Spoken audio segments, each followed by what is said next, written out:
సంవత్సరాలు ప్రభుత్వాన్ని నడిపిన తర్వాత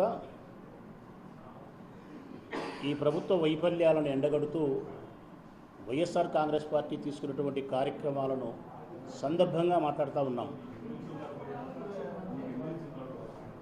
ఈ ప్రభుత్వాన్ని సూటిగా ప్రశ్నిస్తూ ఉన్నాం. ఈ ప్రభుత్వంలోని చిన్నవాళ్ళ దగ్గర నుంచి పెద్దవాళ్ళ వరకు ఎవరైతే వివిధ రకాల పదవుల్లో కొనసాగుతున్నారో కూటమిలో ఉండే వాళ్ళందరినీ ప్రశ్నిస్తూ ఉన్నా. స్వరం మాదే, మాట మాత్రం మాది కాదు, ప్రజలది. ఈ విషయాన్ని మీరు గుర్తుపెట్టుకోవాలా. గొంతు మాదే, మాట మాది కాదు, బాధితుంది. వాళ్ళందరి తరఫున మిమ్మల్ని అందరినీ ప్రశ్నిస్తూ ఉన్నాం. ఎందుకంటే ప్రతినిత్యము చిలక పలుకులు పలికి చిలకలను అడుగుతూ ఉన్నా, పులిలాగా వాతలు పెట్టుకొని నక్కలు కూడా పులిలాగా మాట్లాడే నక్కలను కూడా ప్రశ్నిస్తూ ఉన్నా. ప్రతినిత్యం జగన్మోహన్ రెడ్డి గారి కుటుంబం పైన తోడేళ్ల గుంపుతో దాడి చేసే తోడేళ్లను ప్రశ్నిస్తూ ఉన్నా. మీలో ఎక్కడైనా సంస్కారం కానీ, నిజాయితీ కానీ, నిర్భయతత్వం కానీ, చీము, నెత్తురు, రోషం, పౌరుషం, మానం, మర్యాద ఏదైనా మీలో కొంచెమైనా ఉంటే ప్రజలు అడుగుతూ ఉండే, మా ద్వారా ప్రజలు అడుగుతూ ఉండే ఈ ప్రశ్నలకు నెమ్మదిగా సమాధానం చెప్పండి. పనికి మాలిన మాటలు మాట్లాడేదానికంటే, ప్రజలకు పనికిరాని పనికిమాలను మాట్లాడేదానికంటే ప్రజలకు అవసరమైన పనికొచ్చిన సంక్షేమాన్ని, అభివృద్ధిని, శాంతియుత వాతావరణాన్ని ఏమైతే అడుగుతూ ఉన్నారో సమాధానం చెప్పాలి. మొట్టమొదటిది, 60 సంవత్సరాలు నిండిన ప్రతి ఒక్కరికి రాజ్యాంగబద్ధంగా ప్రతి 6 మాసాలకు ఒకసారి నూతన పెన్షన్లు ఇచ్చినాడు జగన్మోహన్ రెడ్డి గారు. మీరు 2 సంవత్సరాలైంది మీరు అధికారంలోకి వచ్చి. ఎందుకు ఇంతవరకు ఏ ఒక్కరికి కూడా నూతన పెన్షన్ ఇవ్వలేదు అని చెప్పి 60 సంవత్సరాలు నిండి 2 సంవత్సరాలు దాటిన ప్రతి నూతన వృద్ధుడు, వికలాంగుడు, వితంతువు మిమ్మల్ని ప్రశ్నిస్తున్నారు, ఎందుకు ఇవ్వవు? 50 సంవత్సరాలు నిండిన ఎస్సీ, ఎస్టీ, బీసీ, మైనారిటీ పురుషులకు, స్త్రీలకు అందరికీ పెన్షన్ ఇస్తానని చెప్పి మాట ఇచ్చినావు. నాకు 50 సంవత్సరాలు నిండి చాలా రోజులైంది. నీ ప్రభుత్వం వస్తే నాకు 4,000 రూపాయలు డబ్బులు వస్తాయని చెప్పి నీకు ఓటు వేసినా నేను ఆ రోజు. మరి 2 సంవత్సరాలు అయింది. నాకు 4,000 చొప్పున పెన్షన్ ఇచ్చి ఉంటే నాకు 4,000 చొప్పున 96,000 రూపాయలు 2 సంవత్సరాలకు వచ్చి ఉండు. మరి నాకు మోసం చేస్తానావా అని చెప్పి మిమ్మల్ని అడుగుతూ ఉన్నాడు 50 సంవత్సరాలు నిండిన స్త్రీ పురుషులు. నిరుద్యోగ భృతి 3,000 రూపాయలు ఇస్తానని చెప్పినావు.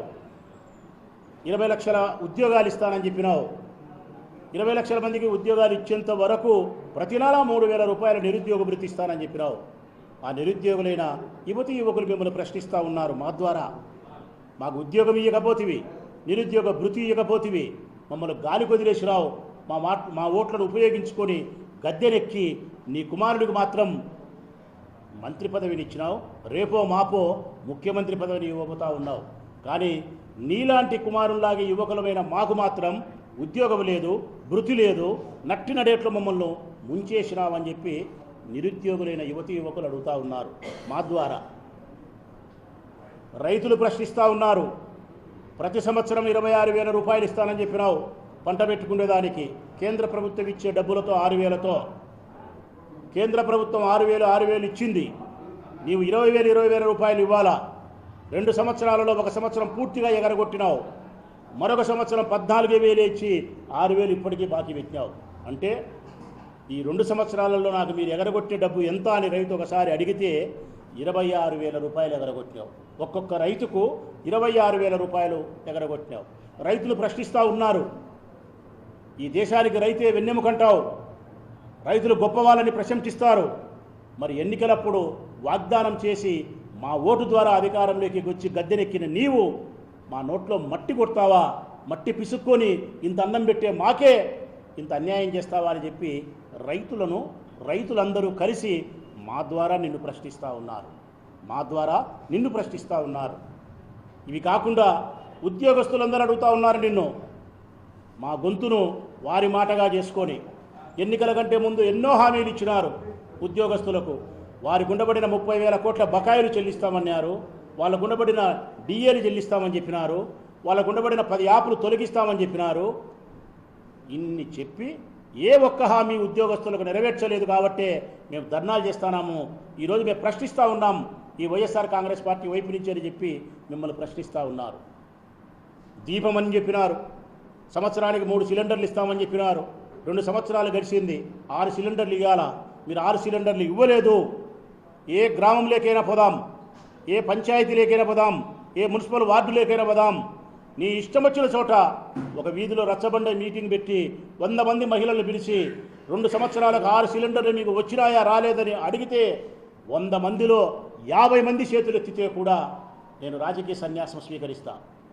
నా జీవితంలో ఎప్పుడే కానీ ఎమ్మెల్యేగా పోటీ చేయను. మీరు ఏ ఒక్కరికి కూడా 6 సిలిండర్లు ఇవ్వలే, ఏ ఒక్కరికి కూడా 4 సిలిండర్లు ఇవ్వలే. అరకొరక మాత్రమే ఆడొకటి ఇచ్చి దాదాపు 1,50,00,000 కుటుంబాల మహిళలకు మీరు మోసం చేసినారని చెప్పి ఆ స్త్రీలందరూ మా ద్వారా నిన్ను ప్రశ్నిస్తూ ఉన్నారు. ఆరోగ్యశ్రీకి సంబంధించి వివిధ రకాల జబ్బులతో ప్రైవేటు ఆసుపత్రిలో పోయి డబ్బులు పెట్టుకోలేక ఆరోగ్యశ్రీ నిలబడిపోయి ఈ ప్రభుత్వం ఎగనామని పెట్టే ఆరోగ్యశ్రీకి జబ్బు కలిగినటువంటి ప్రతి మనిషి అడుగుతూ ఉన్నాడు మిమ్మల్ని. మా ద్వారా రాజశేఖర రెడ్డి గారు ఆరోగ్యశ్రీ మా కోసం సృష్టించినారు, మా ప్రాణాలను కాపాడినారు. దాన్ని మరింత పునరుద్ధరణ చేసి గొప్పగా ఎక్కువ జబ్బులను చేర్చి 25 లక్షల ఆరోగ్యశ్రీ కార్డు జగన్మోహన్ రెడ్డి ఇచ్చినాడు. నీ వచ్చిన ఈ 2 సంవత్సరాల తర్వాత ఆరోగ్యశ్రీ బకాయిలు పెండింగ్ పెట్టి ఆరోగ్యశ్రీ నిలబడిపోయి మనుషులు చనిపోవడానికి కారణభూతమైన ఈ ప్రభుత్వాన్ని కసాయి ప్రభుత్వంగా మేము భావిస్తున్నాం అని చెప్పి జబ్బు కలిగిన ప్రతి మనిషి మా ద్వారా మిమ్మల్ని ప్రశ్నిస్తూ ఉన్నాడు. ఫీజు రియంబర్స్మెంట్ పథకాన్ని అటకెక్కించినారు. విద్యార్థులకు చదువు రాకుండా, చదువు లేకుండా వారిని అనామకులు చేసే దిశగా మీరు ఈ రాష్ట్ర భవిష్యత్తుకు అంధకారం చేసే విధంగా ఫీజు రియంబర్స్మెంట్ అటకెక్కిస్తే చదువుకునే ఆ పిల్లలు మా గొంతును వారి గొంతుగా చేసుకొని ప్రశ్నిస్తూ ఉన్నారు. మా ద్వారా ఫీజు రియంబర్స్మెంట్ ఎక్కడికి పోయింది? రాజశేఖర రెడ్డి తాత మా కోసం, బడుగు బలహీన వర్గాల పేదల కోసం ఫీజు రియంబర్స్మెంట్ ప్రవేశపెట్టి ప్రతి ఒక్కరిని ఉన్నత విద్య వైపు తీసుకుపోతే జగన్మోహన్ రెడ్డి మరిన్ని మెరుగులు దిద్ది మాకు మేలు చేస్తే ఈరోజు నువ్వు ఫీజు రియంబర్స్మెంట్ కూడా అటకెక్కిచ్చినావు, చదువుకోకుండా చేసినావు. నీ మనవడు దేవాంశ్ మాత్రం అద్భుతంగా చదువుకొని అద్భుతమైనటువంటి ప్రతిభను కలిగిన ప్రతిభావంతుడుగా సమాజానికి పరిచయం చేసే దిశగా ముఖ్యమంత్రి గారు ప్రెస్ మీట్లలో నీ మనవని మేము చూసినాం. మరి మా పిల్లలు కూడా అట్లే చదువుకోవాలి కదా అని చెప్పి మమ్మల్ని వైఎస్ఆర్ కాంగ్రెస్ పార్టీ జెండాను ముందు పెట్టి ప్రశ్నిస్తూ ఉన్నారు ప్రజలు. ఇవి కాకుండా ఇంకా చాలామంది చాలా రకాల బాధితులందరూ కూడా మిమ్మల్ని ప్రశ్నిస్తూనే ఉన్నారు.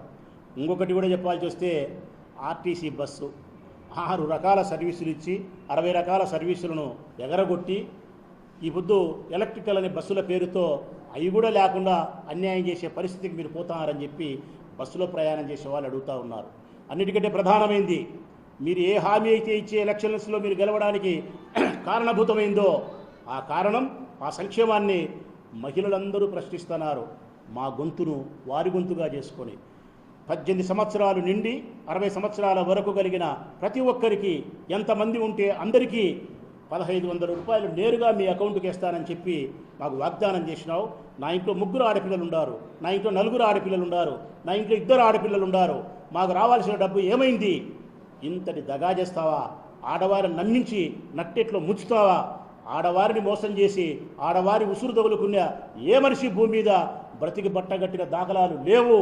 మా ఆడవారి యొక్క కోపాగ్నికే మీ పార్టీ సర్వనాశనం అవుతుందని చెప్పి రాష్ట్ర వ్యాప్తంగా మహిళలందరూ నిన్ను ప్రశ్నిస్తున్నారు, మా గొంతును వారి గొంతుగా చేసుకొని. మరి వీటన్నిటికీ సమాధానం చెప్పాలి కదా. చిలక పలుకులు పలికే చిలకలన్నీ తోలు కప్పుకునే మేకతోలు కప్పుకొని యాక్షన్ చేస్తున్నప్పుడు మేకపోతు గాంభీర్యాన్ని పులిలాగా సారాలు పెట్టుకునే నక్కలని సమాధానం చెప్పాలి కదా. పద్దల లేచిరా నుంచి తోడేళ్ల గుంపులాగా జగన్మోహన్ రెడ్డి కుటుంబం మీద తల్లి, చెల్లి, గొడ్డలి పార్టీ, వివేకానంద రెడ్డి హత్య ఇవన్నీ మాట్లాడే ఈ చిలకలన్నీ చిలక పలుకులు ఏమైనాయి అని అడుగుతా ఉన్నా. మీ మేకపోతు గాంభీర్యం మాటలన్నీ ఏమైనాయి అని అడుగుతానా. మీకు మానం, మర్యాద, రోసం, మీ శరీరంలో రక్తం, సీము, నెత్తురు ఏదైనా ఉంటే మేమడిగిన ప్రశ్నలకు ప్రజా ప్రశ్నలుగా మీరు భావించి ఆ ప్రజలకు సమాధానం మీరు చెప్పగలుగుతారా అని అడుగుతా ఉన్నాను. రేపు 12వ తారీఖున మేము గొప్ప ర్యాలీ చేస్తూ ఉన్నాం ఈ ప్రభుత్వానికి వ్యతిరేకంగా. ఇక్కడ మీరు గుర్తుపెట్టుకోవాల్సింది ఒక మాట ఉంది. వైఎస్ఆర్ కాంగ్రెస్ పార్టీ అగ్రభాగాన ముందుంటుంది. వైఎస్ఆర్ కాంగ్రెస్ పార్టీ జెండా ముందు భాగాన ఉంటుంది. కానీ ఆ జెండాకు వెనుక భాగాన నడిచేది మాత్రం నీ బాధితులే. నిరుద్యోగ భృతి అందకుండేవాళ్ళు, 1500 అందని మహిళలు, రైతులు, ఉద్యోగులు, నీ చేత బాధింపబడినటువంటి అందరూ కూడా ఆ వైఎస్ఆర్ కాంగ్రెస్ పార్టీ జెండా వెనకవైపున ప్రతి నియోజకవర్గంలోనూ వేల మంది నడుస్తారు. ప్రొద్దుటూరు నియోజకవర్గంలో 10,000 మందికి తగ్గకుండా బాధితులు రేపొద్దున సంబంధించిన అధికారికి వినతిపత్రం ఇవ్వడానికి వస్తారు. ఇవన్నీ నువ్వు సమాధానం చెప్పగలుగుతావా ముఖ్యమంత్రి చంద్రబాబు నాయుడు గారు? సమాధానం చెప్పగలుగుతావా లోకేష్ బాబు గారు? పద్దన లేచిరా నుంచి అర్థమైందా రాజా అంటావు. నిన్ను అడుగుతా ఉన్నాడు రాచమల్లు, అర్థమైందా రాజా? ఈ సమస్యలన్నిటికీ కారణభూతం ఎవరు? ఈ సమస్యలకు సమాధానం చెప్పాల్సిన బాధ్యత నీది కాదా రాజా? శిలక పలుకులు పలుకుతాయి, శిలకలన్నీ బయటకు వచ్చి మేకపోతు గాంభీర్యం అన్ని మాటలు మాట్లాడతారు బయటకు వచ్చి. వీటికి సమాధానం చెప్పాలా? చేతనైతే మేము చెప్పాం, పోలీసులో చెప్తాం. 30 యాక్ట్ పోలీస్ అమల్లో ఉంది, 144 సెక్షన్ ఉంది. నిరసన చెయ్యకూడదు, ఎంఆర్ఓకి వినతిపత్రం ఇవ్వకూడదు, నలుగురు కలసకూడదు. ఏమయ్యా మీ బడాయ్? ప్రజాస్వామ్యమైన ఈ దేశంలో మీరు ప్రజా వ్యతిరేక నిర్ణయాలకు పాల్పడినప్పుడు ప్రజల పక్షాన శాంతియుతమైన ఆందోళన కార్యక్రమాలు చేసే హక్కు ప్రజలకు కానీ, రాజకీయ వర్గాలకు కానీ, రాజకీయ పార్టీలకు కానీ లేదా? మీరు పోలీసులు మాపై ఉసిగొలిపితే 30 యాక్ట్ అమల్లో ఉందంటే మేము భయపడి ఇళ్లలో దుప్పటి కప్పుకొని పనుకుంటామనుకుంటున్నారా? పొరపాటు. క్వశ్చనే లేదు. ప్రజాపక్షాన పోరాటం చేసే వైఎస్ఆర్ కాంగ్రెస్ పార్టీ జగన్మోహన్ రెడ్డి గారి నాయకత్వాన జగన్మోహన్ రెడ్డి గారు ఇచ్చిన ఆదేశం శిరోధార్యమే మాకు. రాష్ట్ర వ్యాప్తంగా వైఎస్ఆర్ కాంగ్రెస్ పార్టీ శ్రేణులకు పోలీసులు 30 యాక్ట్ పెట్టినా చేస్తాం, 144 సెక్షన్ పెట్టినా చేస్తాం, మా పైన బాష్పవాయువు ప్రయోగించినా చేస్తాం, మా పైన బూట్లతో తన్నినా ప్రజాపక్షాన 12వ తారీఖు గొప్ప ర్యాలీ నిర్వహిస్తాం, గొప్ప నిరసన కార్యక్రమాన్ని నిర్వహిస్తాం. జగన్మోహన్ రెడ్డి గారు చెప్పినట్టు చంద్రబాబు నాయుడుకు చెమట పట్టేంతగా, చంద్రబాబు నాయుడుకు వెన్నులో వణుకు పుట్టేంతగా వైఎస్ఆర్ కాంగ్రెస్ పార్టీ 12వ తారీఖు గొప్ప నిరసన కార్యక్రమాన్ని చేసి తీరుతామని హెచ్చరిక చేస్తూ ఉన్నాం. ప్రజాస్వామ్యబద్ధంగా నిరసన చేసే మా హక్కును మీరు కాలరాయొద్దని కూడా పోలీసులకు విజ్ఞప్తి చేస్తూ ఉన్నాం.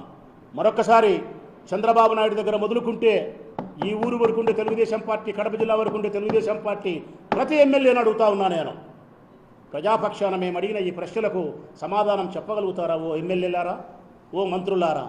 సజావుగా సక్రమంగా మీడియా ముందుకు వచ్చి ఒక్కొక్కటిగా 60 ఏళ్లకు పెన్షన్ ఏంది, 50 ఏళ్లకు పెన్షన్ ఏంది, 20 లక్షల ఉద్యోగాలు ఏంది, నిరుద్యోగ భృతి ఏంది, గ్యాస్ కనెక్షన్ ఏంది, ఉద్యోగుల హామీలేంది, 1500 రూపాయల ఆడపిల్లలకు ఇచ్చే వ్యవహారం ఏంది, ఫీజు రీఎంబర్స్మెంట్ ఏంది, ఆరోగ్యశ్రీ ఏంది? ఇవి కాకుండా ఇంకా నువ్వు చెప్పిన మాటలు మరికొన్ని చెప్పమంటావా బాబు? నేను గెలిచిన తర్వాత కరెంటు బిల్లులు ఎప్పుడూ పెంచనని చెప్పినావు. గెలిచిన 3 నెలల కాలమే 20,000 కోట్ల రూపాయల భారాన్ని ప్రతి కుటుంబం మీద వేసి ఈ ఎండల కాలంలో కరెంటు షాకు కొట్టేంత బిల్లులు వచ్చినాయి. నిత్యావసర వస్తువుల ధరలు పెరగవని చెప్పినావు. నిత్యావసర వస్తువుల ధరలన్నీ ఆకాశాన్ని అంటుతున్నాయి. చింతపండు, బెల్లం, ధనియాలు, మిరపకాయలు, కొబ్బెర, బియ్యం, నూనె, పామాయిలు ఏది పట్టుకున్నా కూడా ఆకాశాన్ని ధరలు అంటుతున్నాయి. సమాధానం చెప్తావా? పేద మధ్యవర్తి వర్గాలకు చెప్పవా? డీజిల్, పెట్రోలు ఆగిత్యంగా మాట్లాడినాడు ఆ రోజు నీ కొడుకు. నువ్వు చాలా ఆగిత్యంగా అర్థమైందే రాజా అని మాట్లాడినావు కదా రాజా. ఈరోజు చెప్పు, 6 సార్లు పెంచినావు. ఇప్పటికీ 6 సార్లు పెంచినావు రాజా డీజిల్, పెట్రోల్. సిగ్గు, శరం, మానం, మర్యాద ఏమైనా నీకుంటే ప్రజలకు సమాధానం చెప్పు. డీజిల్ పోసుకొని బండ్లలో పోతారా? పెట్రోల్ పోసుకొని పోతారా? నీళ్లు పోసుకొని పోతారా? లేకుంటే ఇంజు పోసుకొని పోవాలన్నా బండ్లలో? సమాధానం చెప్పాల్సిన బాధ్యత ఈ ప్రభుత్వానికి లేదా? కరెంటు బిల్లులు పెంచుతివి, నిత్యావసర ధరలు పెంచుతివి, డీజిల్, పెట్రోల్ పెంచుతివి, ఇయ్యాల్సిన సంక్షేమాన్ని ఇవ్వకపోతివి, చెప్పిన అభివృద్ధిని చేయకపోతివి.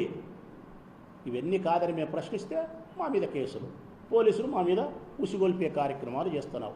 అందుకే నేను అడుగుతా ఉన్నా ఈ ప్రభుత్వాన్ని, ఎమ్మెల్యేలను, రేపొద్దున మీడియా ముందుకు వచ్చి 12వ తారీఖు మీరు ర్యాలీ చేస్తామంటున్నారు. ఎందుకు చేస్తారబ్బా? చెయ్యాకండి. మీరు చేసే ర్యాలీ తప్పు, మీరు చేసే నిరసన తప్పు. ఇదిగో నేను 50 ఏళ్ళకు పెన్షన్ ఇచ్చినా, ఇదిగో 60 ఏళ్ళకు కొత్త పెన్షన్ ఇచ్చినా, ఇదిగో నేను దీపం ఇచ్చినా, ఇదిగో నేను ఆరోగ్యశ్రీ అమలు చేసిన, ఫీజు రిమర్స్ అమలు చేసిన, రాష్ట్రములు చెప్పినట్టు అబద్ధాలు ప్రజలకు అన్నీ మేము చేసినామని చెప్పి మీడియా ముందుకు వచ్చి ధైర్యంగా చెప్పగలిగిన ఎమ్మెల్యే ఎవరో ముందుకొచ్చి మేము అడిగిన ప్రశ్నలకు సమాధానం చెబితే సంతోషిస్తాం.